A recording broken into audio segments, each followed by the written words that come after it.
Then you want to call 911, right? Because that's in the movies and everything, like 911. I kind of thought I wouldn't even need to call 911, of course. In this silence, in this dead silence of the neighborhood, I thought, well, I'll hear tornado or I'll hear sirens, emergency sirens coming soon.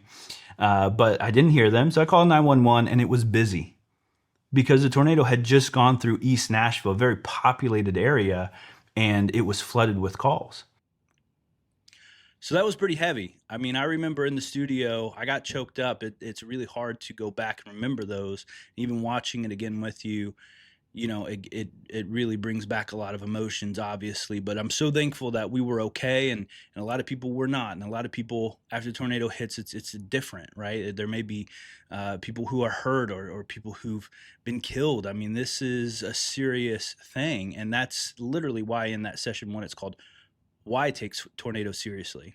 And so my story is just one, small way of realizing the devastation that can happen. You saw those B-roll pictures, right? I mean, that was a video crew that came out just a week afterwards. I happened to be working for a media company that had the equipment. They said, "What can we do?" I said, "Can you come and film my house? Because I'm still trying to process what even happened.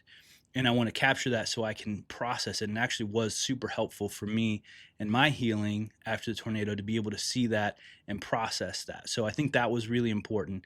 But what I want you to get out of this tip today is that it is important to know that after the tornado hits, you're going to want something like a go bag where you have the first aid kit, where you have light, and where you have the ability to help neighbors. If you're okay, you can go to a neighbor and help.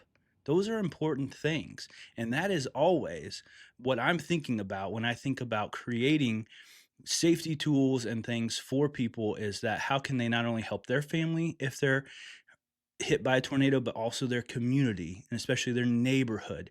Because after the tornado, the neighborhood didn't know what to do. People were still just in shock and they weren't able to go and help.